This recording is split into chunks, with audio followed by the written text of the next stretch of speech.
Good morning, ladies and gentlemen, and welcome to the CYANCONNODE investor presentation. Throughout this presentation, investors will be on listen-only mode. Questions are encouraged and could be submitted at any time via the Q&A tab situated on the right-hand corner of your screen. The company may not be in a position to answer every question it receives during the meeting itself. However, the company review all questions submitted today and publish responses where it's appropriate to do so. I'd also like to remind you that this presentation is being recorded. Before we begin, we'd like to submit the following poll. I'd now like to hand over to John Cronin, Chairman, and Heather Peacock, CFO of CYANCONNODE. Good morning. Good morning, Mark, and good morning, shareholders and investors. Really pleased to be able to talk with you today and give you a chance as well to ask questions. And really that is the main point of this, is for you to ask questions. I know there's been some pre-submitted questions as well, which is good, but it is to sort of air, what your concerns are, what your thoughts are, and then we can give you the answers accordingly. So we're going through a short presentation that myself and Heather, the group CFO, will talk you through. And once we've done that, we will move then to Q&A and be able to have that dialogue that I'm sure many of you would like. So just moving on to the next slide. As you know, we're on AIM, so there's no forward-looking statements that we're allowed to make, as you can appreciate. And therefore we can answer only, we may, if you ask a question about something that's forward-looking, then we may have to say, sorry, we can't do that. And it's the rules have been on AIM that restrict us. So just generally then, so looking at, what we offer today and who we are, just to recap in case there's some new shareholders on that hasn't heard any of the presentation before. We are headquartered in Cambridge, UK. And then we have a subsidiary office in India, in Gurugram. And between the two sites, we've got about 70 employees.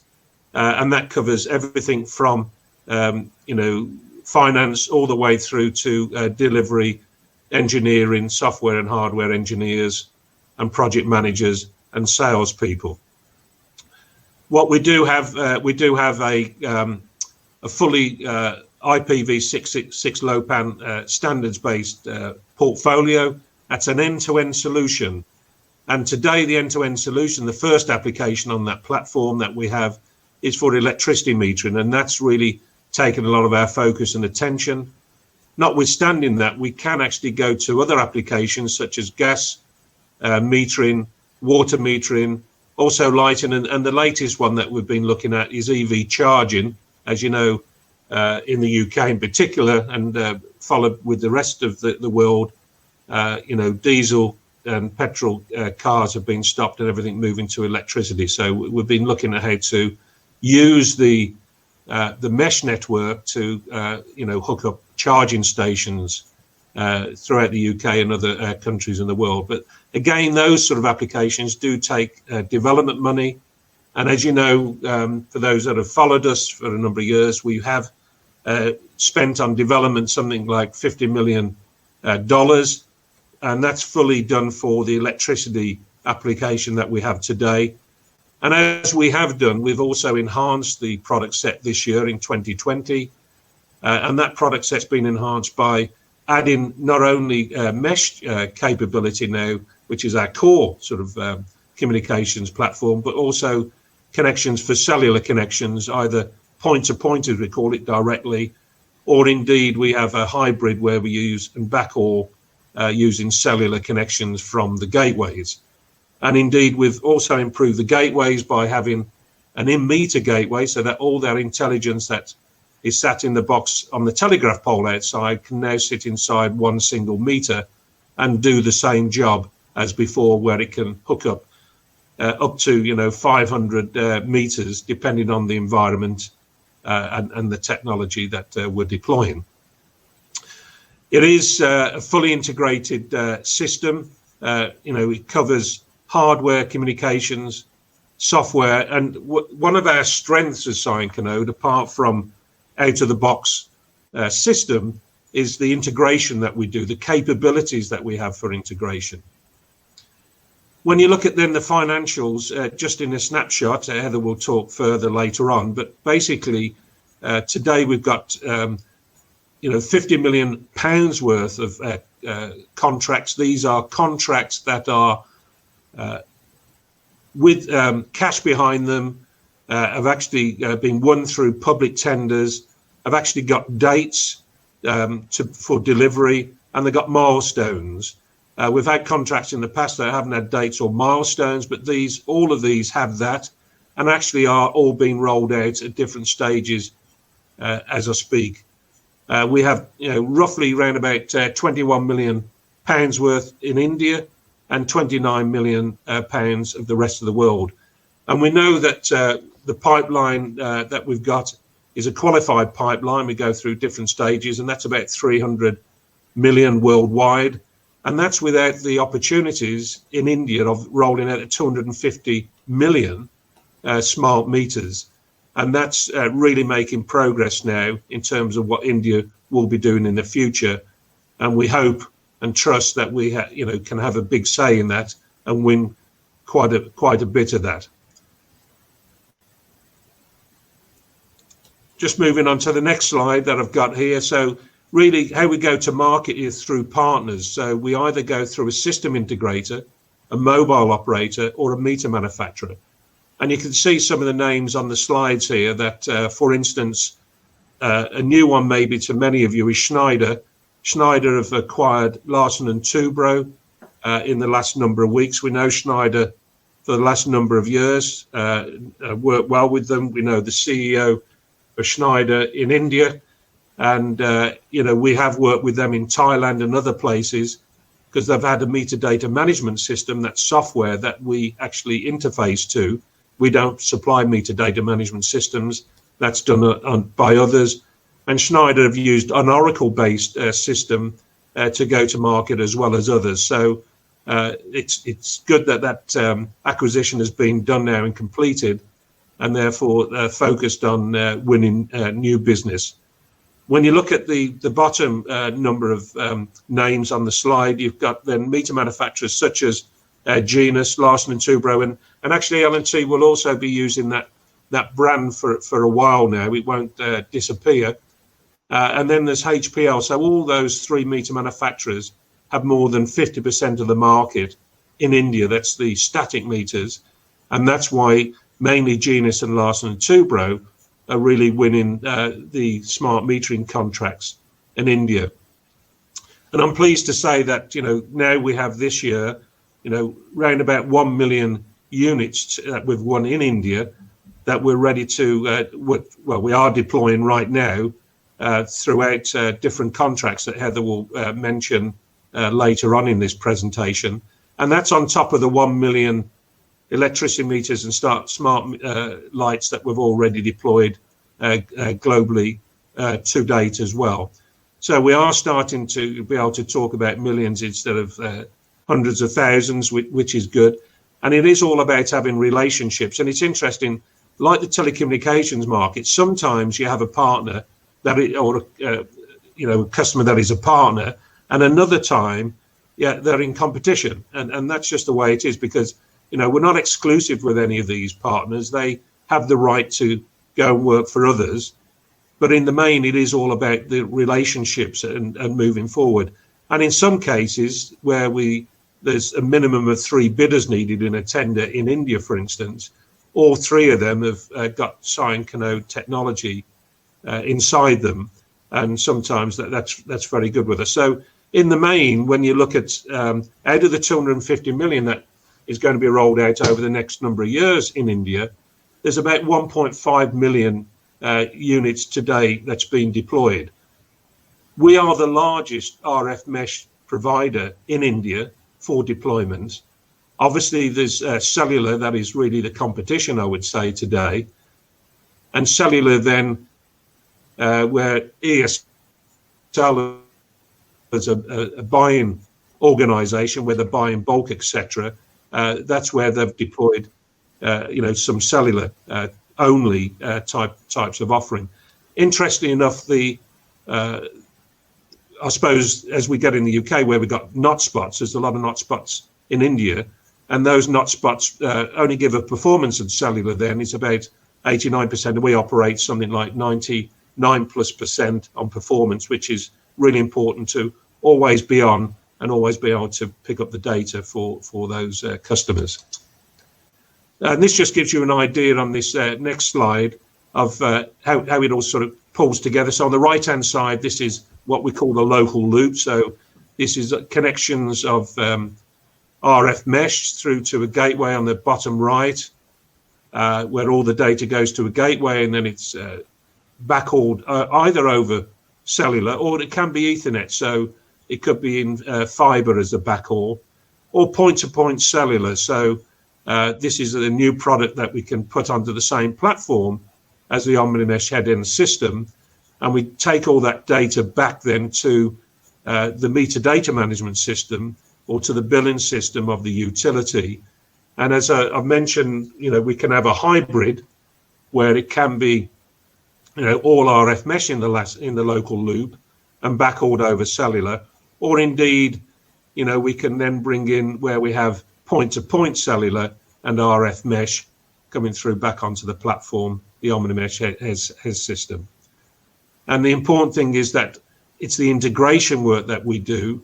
So even though we don't supply the meters and we don't install the meters, we actually help them to really understand what you as a meter manufacturer need to do to make your meter from a dumb meter to a smart meter. And we ensure that integration is done, and it works out the box like getting your broadband device delivered to your home. When you just plug it into your electricity socket, it normally just opens up and works. And that's what the product is we have today. And then on the back end, onto the billing system, we help the likes of Oracle or Schneider, whoever's the meter data management system, and there's numbers of them that we work with, we help them integrate our product into the billing system. And then what you've got is an end-to-end system. So somebody's sat in a call center now, say E.ON in the UK, and they can see the readings every 15 minutes. They've got demand response, time of day usage that they can do. They can see if there's something unusual in the network that might allude to that theft occurring, for instance. And what they can do is they can send out a command from their computer to the meter, as long as it's got a relay in it, and they can disconnect any electricity going through that meter. And then they can send a man in a van to see if it's fraud or it's just a fault. And then if it's a fault, they can then send another command and put them back onto the system. So that they're actually seeing live what is going on at any particular point. Just some of the benefits here, just to go through this particular slide here, the rainbow slide, it looks like, doesn't it? So you've got a return on investment for Capex model, because we do OPEX now as well. So Capex models is 18 to 24 months for the utility. And that's a good ROI in anybody's business today. And some of the improvements that the utilities get is that improved billing efficiencies. And within 3 months, it's proven for the solutions we rolled out in India, a better cash collection of 25%. So they've increased cash by 25% because of the billing efficiencies that the system offers them. And that's a huge amount of extra cash that they've got. And if you think about it, and that's why the OPEX model is good, because you put the system in, you pay per meter per month over 7 to 10 years. And if you charge them something like $1.50 per meter all in, that's the physical meter, the communications, the meter data management system, they may be collecting $2.50, and therefore it's paying for itself. Also, that as I mentioned, the coverage then that we get with combination, if we need to, of both mesh and cellular, depending on the environment and geographic coverage. But with any building, it's not only, well, it's where the cellular connection is, even in the centre of London, where our stockbroker is Arden on Old Broad Street, their building, when you look at it right on the roof, you get a good cellular connection. But as you go down through the fabric of the building onto their floor, which is the 12th floor, they actually, on some of the offices, they can't get a cellular connection. And that's where knot spots come in. So knot spots do occur in cities as well as, places in Wales and Cornwall and Devon, etc. And we complement then the cellular where it doesn't work with our technology. And as I mentioned, the different applications that we can offer as well, you know, street lights, EV charging, smart gas metering and water. And I've already spoken about the integration and availability of the network. What else is that RF mesh is good and better than cellular? It penetrates through reinforced concrete walls and buildings, good. And also what's really important is that we've modeled to do scalability to millions of devices on a network. And as I say, that's where we're getting to, is millions of devices, especially looking, you know, what's happening in India with the rollout of the 250 million meters there. So I'll just hand you over to Heather now. Hi. So just really talking through on this slide, talking through recent highlights. By recent highlights, it's anything that we announced as part of the interims, part of the final results, which covered the period from the start of 2019 to March 2020, and then also any developments that have happened since then. I think back in 2017, we had costs of over £900,000 a month, and we were very conscious, especially after we finished the development of OmniMesh, to work on cost down and really sort of bring the cost down, and we got them down to 375 approximately per month now.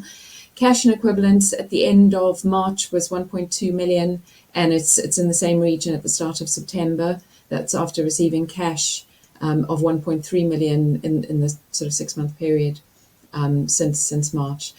We received during the period from January 2019 until March this year, £6.8 million of orders, and then we've won a further 6.5 million since then, which is the order that we announced last week, and approximately 80% of the revenue of these is expected to be taken during the next 2 years.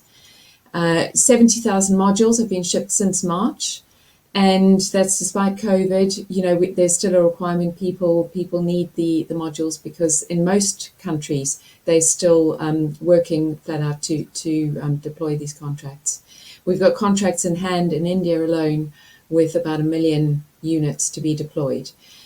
During the period from January last year to March this year, we received about 4.1 million from cash from customers, and then, as I mentioned earlier, a further 1.3 million since March.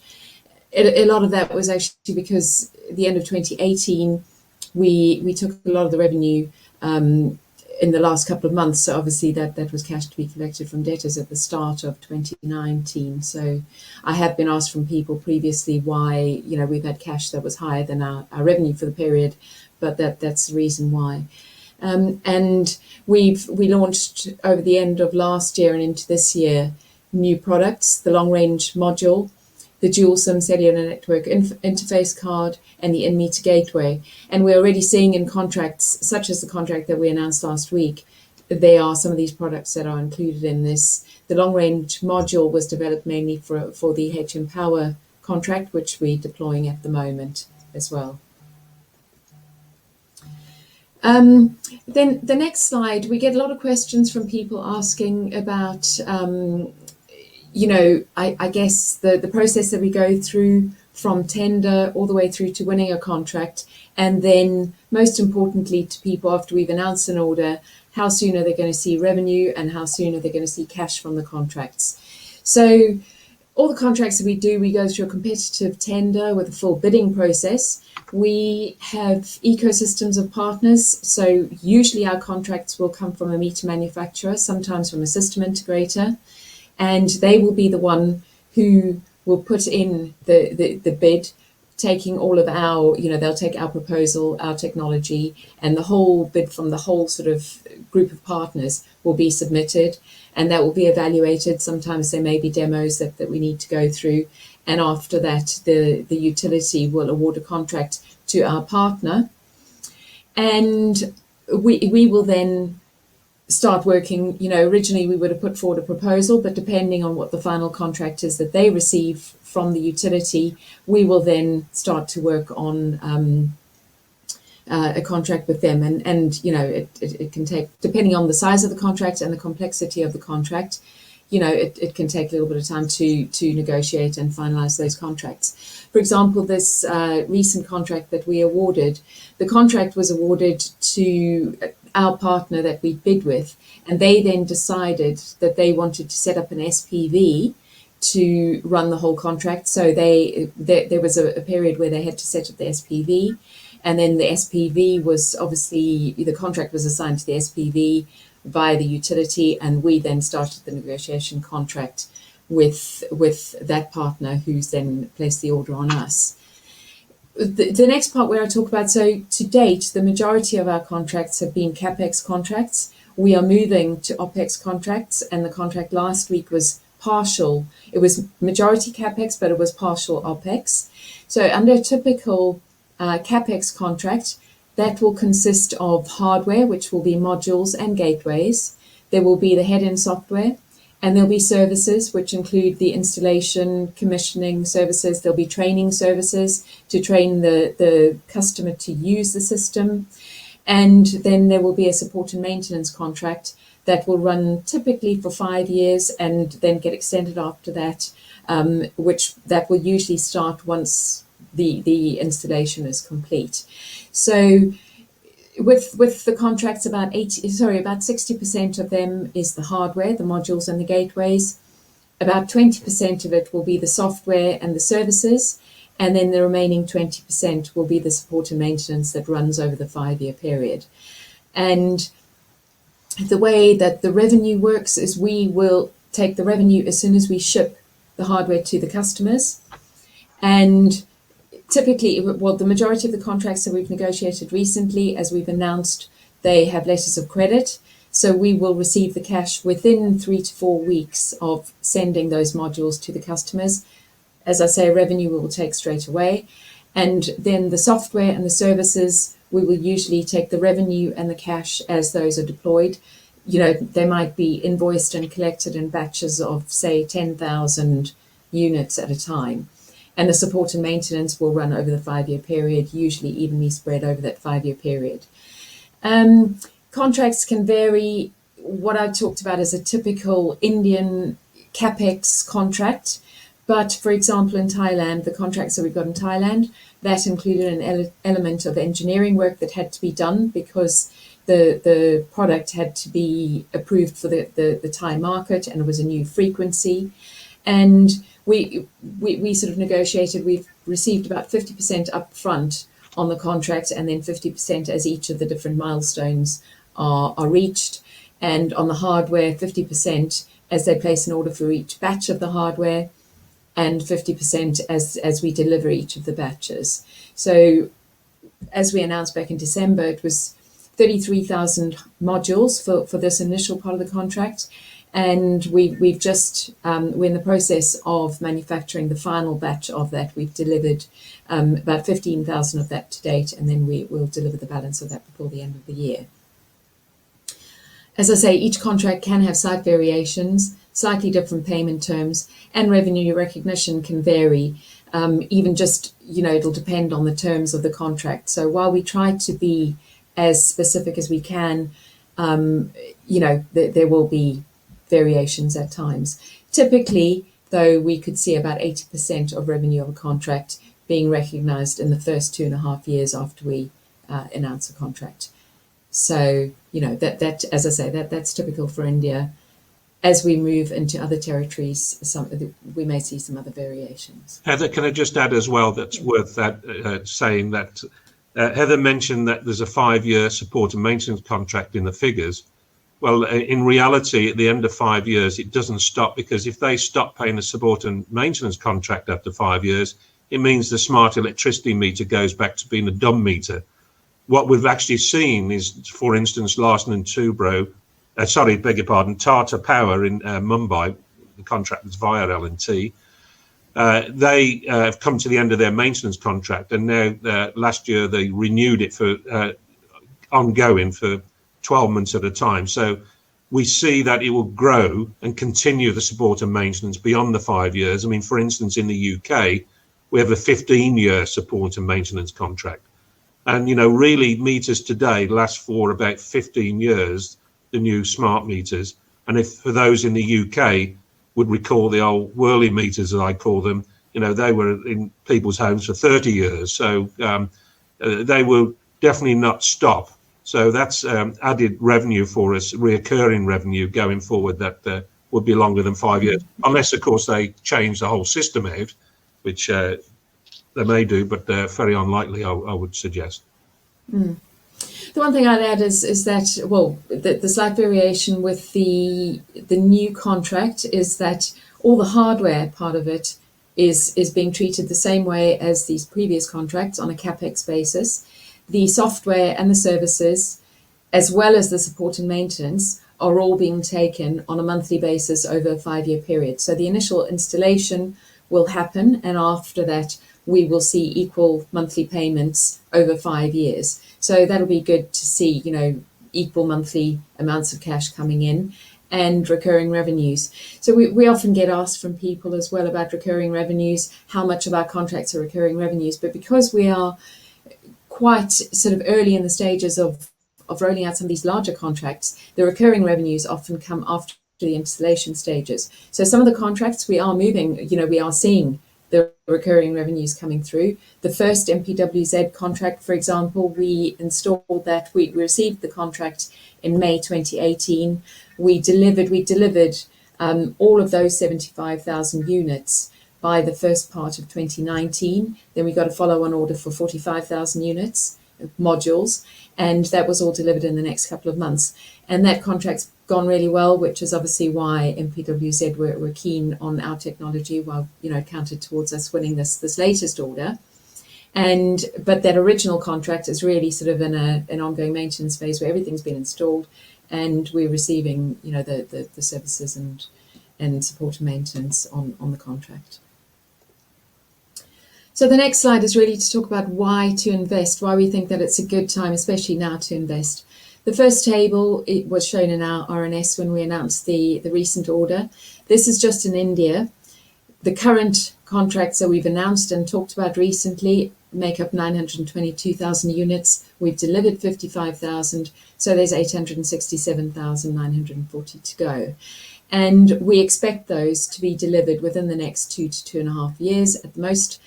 You know, we are really seeing a demand from our customers asking us to, you know, how quickly can we manufacture and deploy on those contracts. So, you know, we think that it's a really exciting time for this stage. There's, as I say, 1 million units to deploy in India. Focus on India, UK, Sweden, Thailand, and the Middle East. We get requests, and we've got other opportunities in other territories, but this is really where the key focus is right now, because we're a small team, limited resources, because we're focusing on where we've got near-term revenues and near-term cash. So these are the territories that we see as our main focus at the moment. In India, there's a framework for 250 million prepaid smart meters, which is going to be released by the government of India. They are looking at rolling this out via SPVs, so larger contracts than we would have seen previously.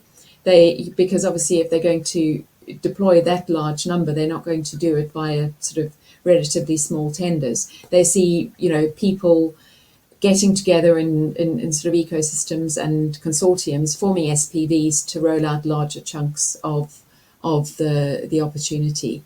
And, you know, the government is obviously serious about it, because they allocated $3 billion in their budget earlier this year towards the whole rollout. Overall, as a group, we've got orders of £50 million, of which 44 million is still to roll out. We are vendor agnostic, which means that we can work with a number of different partners, meter manufacturers, and, you know, we've integrated with the 3 key ones in India who make up 50% of the market. That's L&T, as we've said, recently taken over by Schneider, Genus, and HPL. And we can connect anything in the network.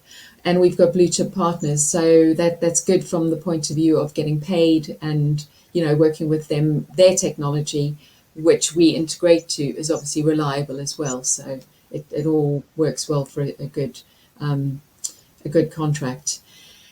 Moving to metering as a service. So the recent contract was a partial OPEX, but moving to metering as a service on a full contract, what that means is we're seeing this request in India, and we're also seeing it in other territories where it makes sense for people to rather than invest a huge amount upfront in capex, they may award the contract to, for example, an SPV, and the SPV will then supply to the utility, who will pay on a per meter per month basis. And we've got the opportunity where we can be involved in that SPV, or we could also be in other situations where we supply from a capex basis to the SPV and receive our cash and revenue in the same way as we currently do, but probably slightly quicker, because the SPV will provide, a funder will provide all the cash into the SPV, who would then pay us for the the part of the solution that we supply to the SPV. And the reason why obviously utilities are keen on this model is because, as John talked about earlier, they will see savings from having the system installed, and the savings will probably be greater than what they're paying to us or to the SPV on a monthly basis. We've seen a number of infrastructure funds and quite a few that we've actually engaged with who are really keen to finance. So, for example, Macquarie, there are green funds in India who are already keen to finance these sorts of opportunities. So, that's really the key thing that we're working towards. I think, to help with the large rollouts in India. And basically, with the market cap at the moment only in the region of 10 million, as of the end of last week, there's obviously a large growth opportunity. Yeah, I think it's probably worth saying about COVID as well. So in the countries that we operate in, so in India, we know that there was initial sort of about 4 to 6 weeks where things were in lockdown and didn't move that much. But our partners, both Genus, L&T, are full back working in their factories and production lines. And in fact, we see the growth, as I say, coming out of India. And remember that we don't get paid when it's installed in the home. We get paid when we ship the modules to the meter manufacturer, and that's a good thing. That is what's happening right now, because we've been in the design and delivery stage of those modules to our customers in their factories, and they haven't had to go out to the homes to fit them. And that's when we get the revenue recognition, and also where we get the cash as well. And that's why we've done so well to date. And the same in Sweden. Sweden just carried on, basically. They didn't do any lockdown, unlike what we did in the UK. And then in Thailand as well, where, as Heather's mentioned, we get 50% of the money. Actually, when they order the modules, they pay us the 50% on the paper before we deliver them, in actual fact, which is good. So we're getting the cash, and then we get the revenue recognition after the cash, which is kind of interesting the other way around there. But again, Thailand, that is, with MEA, the utility there, they are open for business, and that's rolling out. Ironically, the country that has been affected more than anywhere is the UK. As we all know, that there have been some issues with the UK, nothing to do with CYANCONNODE or the communications part, but the back office. And when they did SMETS 1 or version 1, where if you swapped utilities, it went back from a smart meter to a dumb meter. But now the rollout of SMETS 2 is there, and the government, because of the issues with the back office, extended the contract to 2024. Well, I suspect that will go to early 25 with some delays in COVID. Remember, in our internal budgets, well, you won't know this, but just to say that in our internal budgets, we've only got very small amount of revenue this year, not much, and also next year. We're at the back end of the rollout, because cellular is taking preference, with mesh feeding the not spots, as we call them in the UK. So that revenue comes later, but we haven't taken an awful lot into our internal budgets. And the important thing is, as Heather said, if you can work it out yourselves, that in up to 2.5 years, we'll get 80% of the contracts that we have to date. So you can work out what you think about the revenues. But I just thought I'd mention a little bit about COVID, how we're working, and things have done quite well. And, looking at what we've done in the past, despite COVID, this could be the best year for us, actually, in terms of revenue, which is ironic. But, it's just the year that we've had contracts unlocked. We got, for the first time, letters of credit, which we haven't had before. And that's helped with our cash. and all the rest of it. So just wanted to add that to Heather's conversation.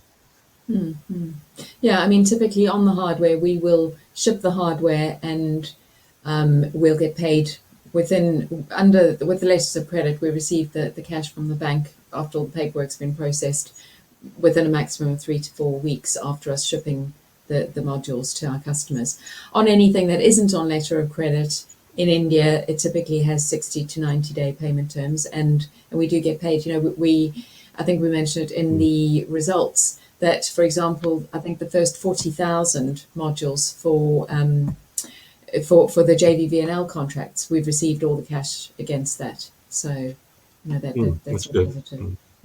And I think it was the first 10,000 for the Tangedco order, we've received the cash on that as well, but that was via letter of credit. So, Perfect.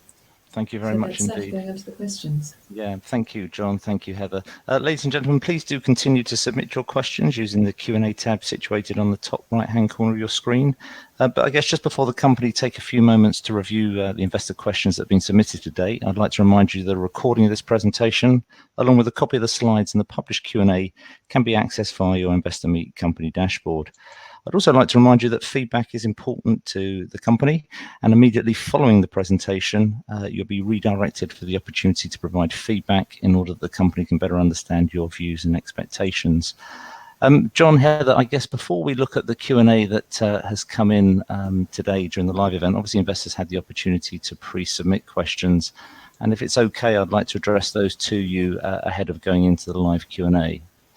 The first question that we have is, as India is the prime market at the moment of CYANCONNODE's RF mesh solutions, and will possibly be for some years to come, can you indicate or update the meeting on the present possible percentage target market opportunities for CYANCONNODE's RF mesh solutions in comparison with the Indian government's aspiration to deliver 250 million smart meters over the next 3, 5, 7 or 10 years?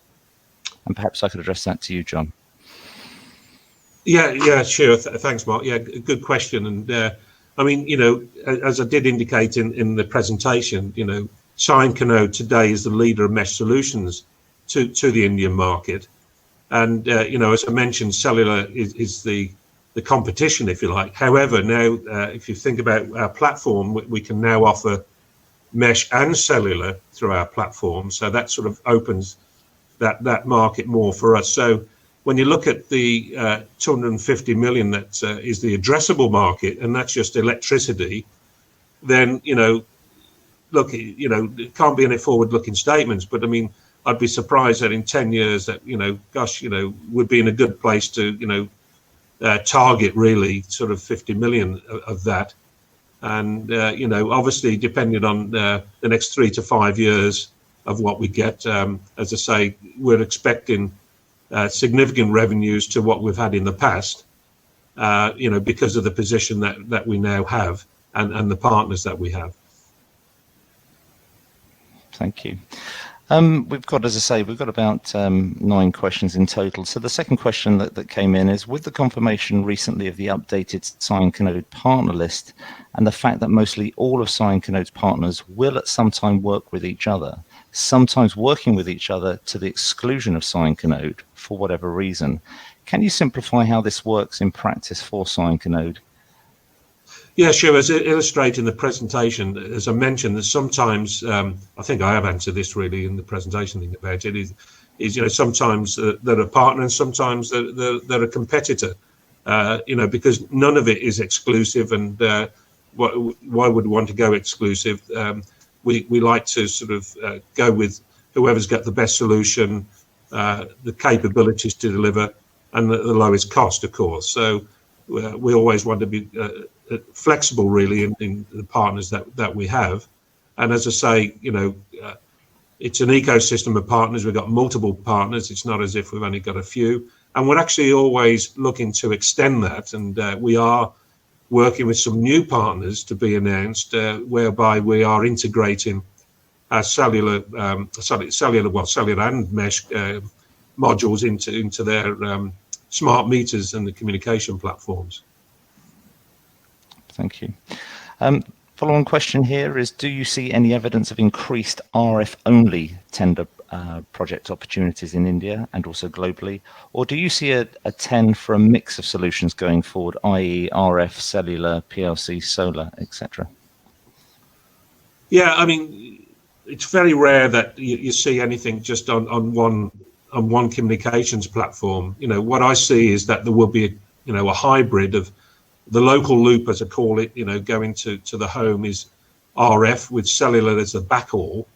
And that's really, think about it, that cellular, the mobile operators have to pay for their spectrum. You've got to remember that RF is actually unlicensed spectrum, so you don't pay for it. So if you think about it from a mobile operator, we're like an extension to the home in the local loop, as we call it, the last mile.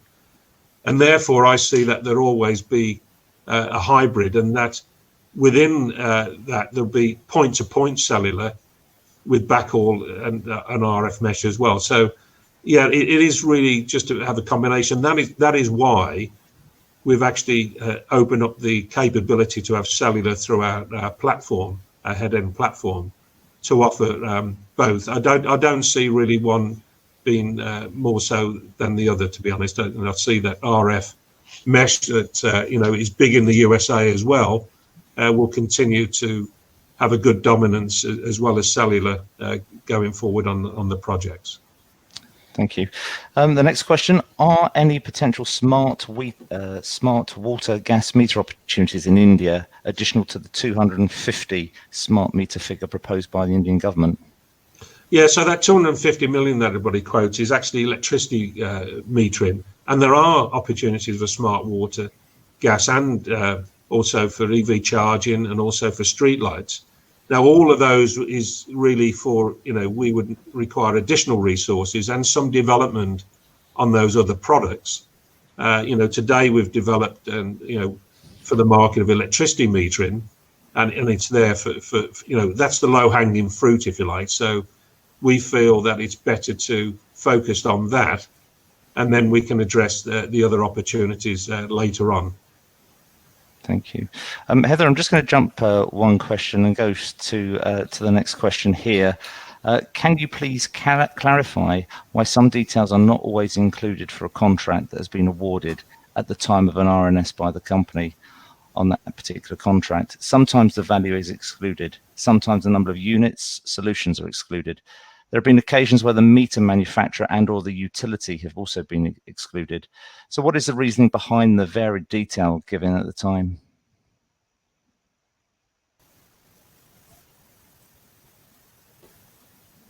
Sorry, my connection lost for a bit there.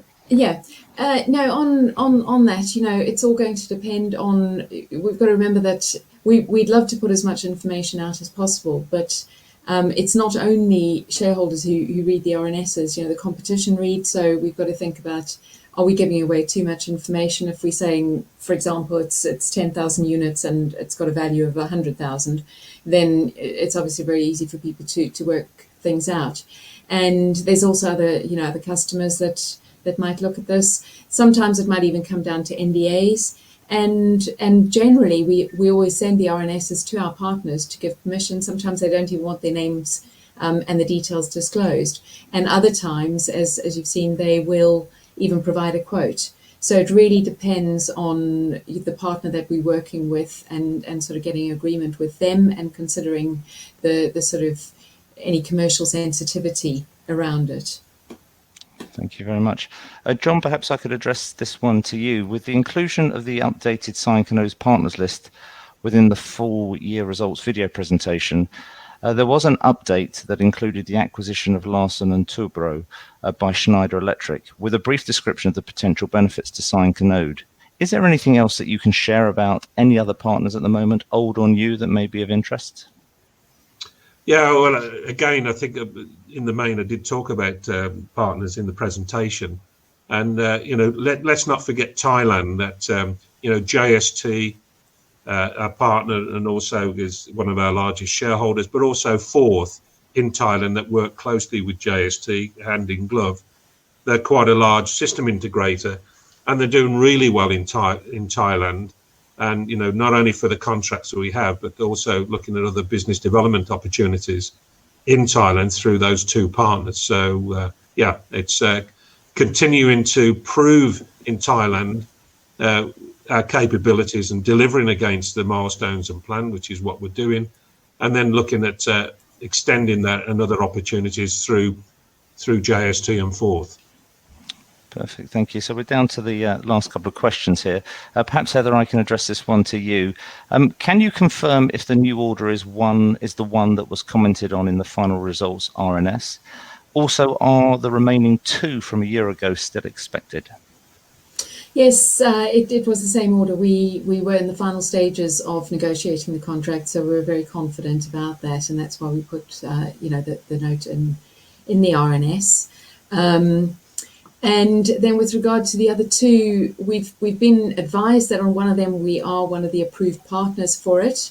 However, the project has recently been stalled because there was a Chinese communication provider that had been approved, and India at the moment is moving to a position where they are already focusing on the sort of Make in India initiative and not keen to be working with Chinese Chinese suppliers of any sort of communication or meters. I mean, for example, there's another contract where we've recently seen that Hexing, a Chinese meter manufacturer, has been removed from it. Regarding the other contract, there was a change in the government and the state, and as with our JVVNL contract, it basically meant that with the new government coming into the state, they need to go through all the contracts and agree which ones are going to be approved first, etc. So yes, we still expect it, but it could take some time. As I say, as with JVVNL, it took some time for things to move through to the new government. Thank you very much. And finally, October 2018 was the last time that CYANCONNODE raised money through a placing. Could you explain the financial mechanisms and options you have been using to navigate the company through to its present position, with all the challenges that the company has met during the last 24 months or so, with COVID-19, the Indian elections, and including the delayed contracts?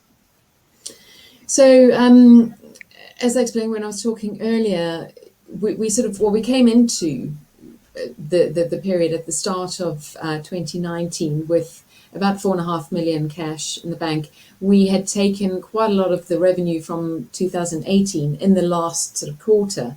So customer collection all fell into 2019 on those amounts that had been delivered.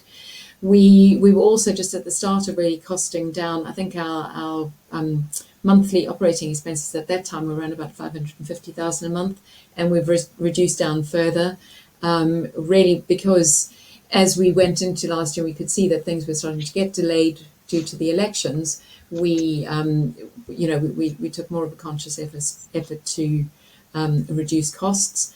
And then more recently into this year, all the contracts that we've done, we've negotiated letters of credit. So we receive the cash when we deliver the hardware within a month of it, or we get advance on the orders.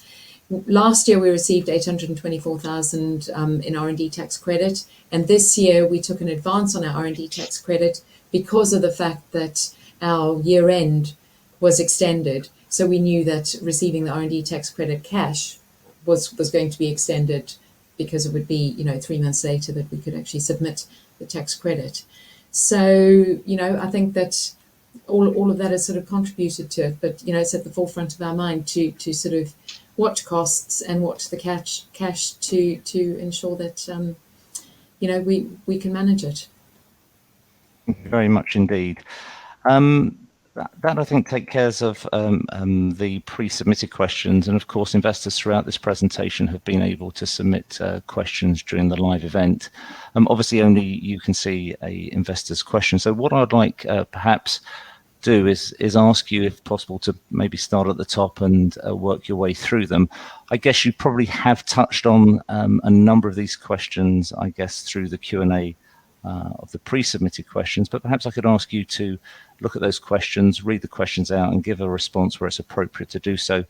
And for the benefit of investors, any questions that the company doesn't get to review during the meeting or answer during the meeting, we'll obviously be able to have a look on the back end to make sure that they can give an appropriate response if it is appropriate to do so. So if I stop waffling and hand back to you guys, the Q&A tab obviously on the right hand side of your screen.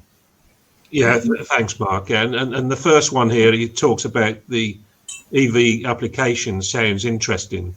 But presumably, smart meters would only be useful if they were connected to a charging station in remote locations. Yeah, so the opportunity for EV applications isn't just for remote locations. This is for urban as well. And so there are plans to roll out hundreds of thousands, if not millions, across the UK and across other places in the world. And this is where mesh would come to its own. So you wouldn't necessarily have a electricity meter that goes in your home into an EV charging station. There'd be a device, then we would provide the readings back, the connections back for whoever's supplying the EV chargers, for them to then bill the people that use the EV chargers or whatever. So hopefully that's what you get into on that. I mean, there's a subsequent question on that, on EV applications. Could the smart meters also be fitted to vehicles to measure two-way flow from the grid, i.e. from the grid to the vehicle and from the vehicle back to the grid, to assist the grid in coping with surges in demand? So how we see this working, and remember it's early days, is from the charging point. Obviously the car plugs into the charging point. At that point, the data would be able to be carried back for that. Obviously we won't, it wouldn't be good for in the vehicle itself, as the vehicle's moving, that is. As long as it's stationary and it's plugged to the charger, then we can get data back. So hopefully I've covered the questions on the EV applications. The next one, how confident are you that the business is now self-financing? So Heather, I think you could answer this, and you will not need to revert to further equity-based finance. Well, we've talked quite a lot about the different funding mechanisms that we're using with the letters of credit, and cash flows at the moment don't show that we need to go and get any further equity finance.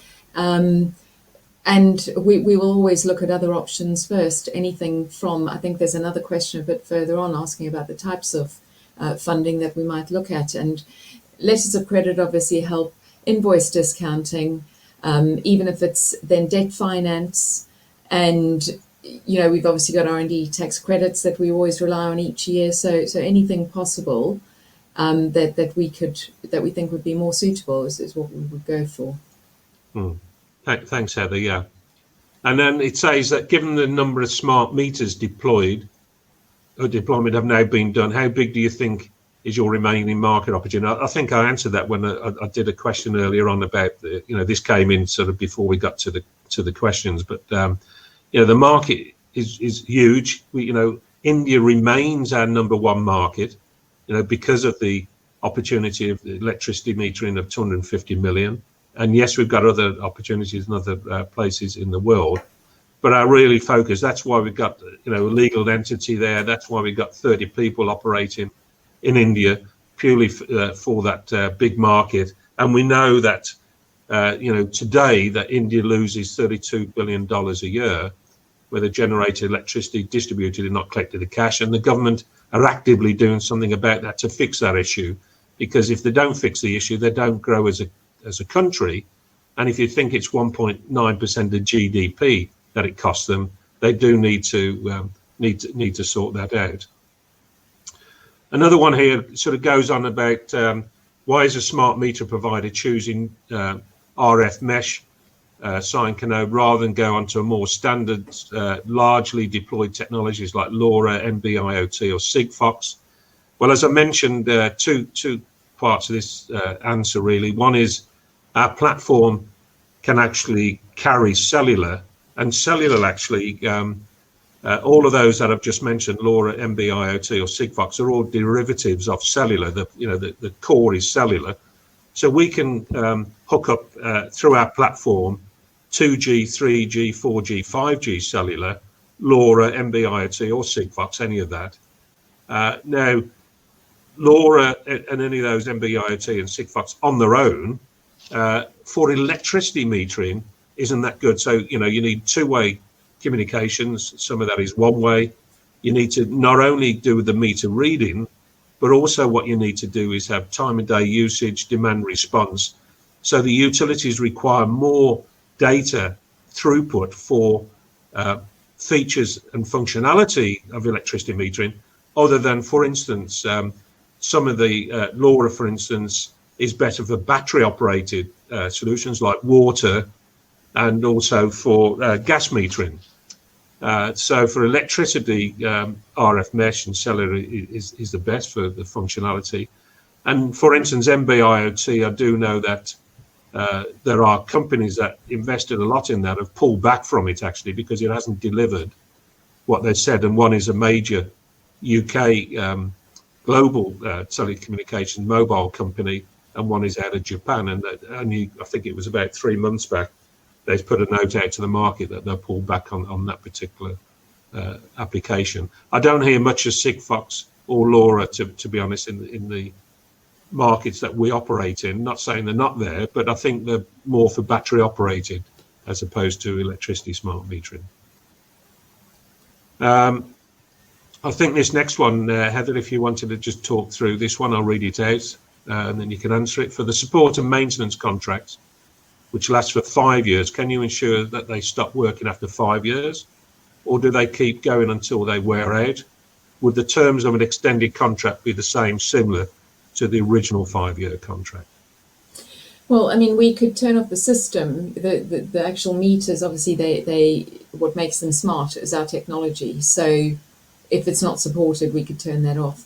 And when it comes to the extended terms, I mean, they could be similar. They could actually even be better. It gives us an opportunity to revisit, rather than agreeing, say, a 20-year contract now. It gives us a chance every sort of 5 years or on an ongoing basis after that to negotiate, dependent on the level of support that's needed at the time. So, it won't necessarily be the same, but it could be. Another one for you, Heather. Is there any additional margin benefits on the SPV model, the special purpose vehicle model? I think that's really going to depend on the contract. We haven't yet won a full SPV model, so we're working on different models with different people, but I think it's going to depend on contracts, really, to be able to say that fully. I mean, we would build our normal margins into the contracts, and then obviously any financing on top of that would be any finance charges that we have would be recharged. So I would think that it would be similar, but it's going to depend on contract by contract. Yeah, it will depend on the contract. I mean, if we're not involved directly in the SPV, but a special purpose vehicle has been set up and we sell into it, as Heather mentioned earlier on in the presentation, that's still like a Capex model to us. We get that. If we're involved in the SPV model, then we would expect to share in the upside to that, because generally when you do a special purpose vehicle, when that's set up by an infrastructure fund, maybe after, I don't know, say it's a 10-year contract, and maybe after 5 years they've received their money back through the IRR that they've charged, and after that it's all upside. So sometimes they may sell an SPV to a pension company or whatever, and if we're part of it, we may get some additional benefit from that, but we're certainly not putting in that yet into our model, because the SPV is new. It's new for electricity metering, that is. I mean, it's been going for years, in lots of projects around the world, and we just want to see then how that is. And we're working very closely with a lot of the green funds, and there's a lot of them now coming to us saying, yes, they can see the opportunity, and they're all gearing up to look at how best to form this. So we're heavily working with them on that. Another question here is there any dependency on spare parts on equipment manufacturers in India on China? Now, obviously, nothing to do with CYANCONNODE. There have been issues between India and China recently. We're fortunate that we have this process, and we've had it for a long time now, that it's made in India, make in India, as Prime Minister Modi says. So our hardware is actually made in India for India. It's manufactured in India for India, and the software then comes from the UK. So, you know, we're not dependent on that. I mean, you know, we have had components ourselves from China, but also we get them from Taiwan, Singapore, and actually we even get some components from the UK. So, you know, we're okay on that front as far as made in India goes. Here we've got, do you prefer the metering as a service contracts compared to payment up front? I suspect that metering as a service is likely to appeal more to investors than the upfront payments model. I think you probably cover that. Did you want to add to anything on that? Yeah, I mean, one thing that I think is good about the metering as a service is that they would generally be the larger contracts, because people are not going to do one of these contracts, I think, for a very small volume. So clearly, you know, that's what would be great, because there would be, you know, it's a better way of rolling things out and making sure that things actually happen and everybody gets larger contracts. Mm-hmm. I've got one here, just talks about the technology. As I mentioned, it can penetrate through concrete buildings. Is there any plan to use the technology collaboration with wireless? Well, technology, well, actually, RF mesh is wireless. So, you know, that's what we are, just to be clear, if I didn't make that clear. It's radio frequency is a wireless technology. I'm not too sure whether you mean that or anything else, but that's just what I get from reading on that. And the next question, how many modules can you produce a month? Well, we can produce as many as needed. We've got various what we call contract equipment manufacturers that can gear up for millions and millions of devices. You know, they can do 3 runs a day, if you like, production runs, and they're only running one, you know, which is quite easy what they're doing today. So, you know, all of that hasn't needed to be geared up, but they can gear up quite quickly. Heather, do you want to add anything to that at all? No, I think, as you say, I mean, the main one that we use in India is geared up. We've been setting this up for a number of months, so they're working to one run, but we can expand those runs. We've got a couple of contract equipment manufacturers we can use in China. They're the ones that we use at the moment for contracts such as HM Power in Sweden, and also for the Thailand contract, and they could also be scaled up. So, yeah, you know, so. Okay.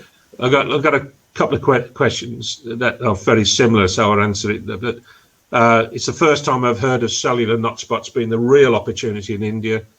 11% of smart meters was suggested. Please, can you elaborate? Yeah, I mean, we are not chasing in India just cellular not spots. That's what we have in the UK. Yes, it can be used for that wherever in the world. What's happening in India and other places in the world, different to the UK, is that we're providing the full end-to-end solution from the home all the way through, regardless of a not spot or not. So not spots really has been just for the UK, and that's how the UK has decided to do the national program as one national program. Everywhere else in the world, every single other utility is doing its own thing, its own communications, its own smart metering, and therefore that's where we go in and offer the full end-to-end. I mean, if a country changed to the UK model, then of course we can do that, but the benefit to us as investors and shareholders is that we've got the full end-to-end capability, and that's what we're selling throughout the world. Perfect, thank you. I don't know if there's any others that have come in late, but of course we can review those at a later point. I think we are obviously pushing on the time, and also I know that you're mindful that you want investors to give feedback. Okay, thanks, Mark. Yeah. So is that okay? Perhaps I could just ask you to wrap up, and then obviously we'll direct investors for feedback. Yeah, thanks, Mark, and thanks everybody for your good questions, and pleased that I could answer the majority of them. And you know, what I would just leave you with is, you know, despite COVID, this could be our best year in revenue terms, and believe you me, we're putting out all the stops to make sure that and ensure that we deliver on the projects that we've got right now. And it's very encouraging that even, you know, in COVID times, we are winning contracts, delivering contracts, and more importantly, and everybody understands this as shareholders, we're collecting cash. So thank you very much indeed. Thank you very much, John. Thank you, Heather, for updating investors today. Could I ask investors not to close this session, as you will be automatically redirected for the opportunity to provide the company feedback. If you access this meeting from our website, you will be automatically, the form will automatically appear. But if you accessed it via the link in the email, you'll be asked simply to log in to provide the company feedback. On behalf of the team at CYANCONNODE and Investor Meet Company, we'd like to thank you for attending today's presentation. That now concludes today's session. Good morning to you all.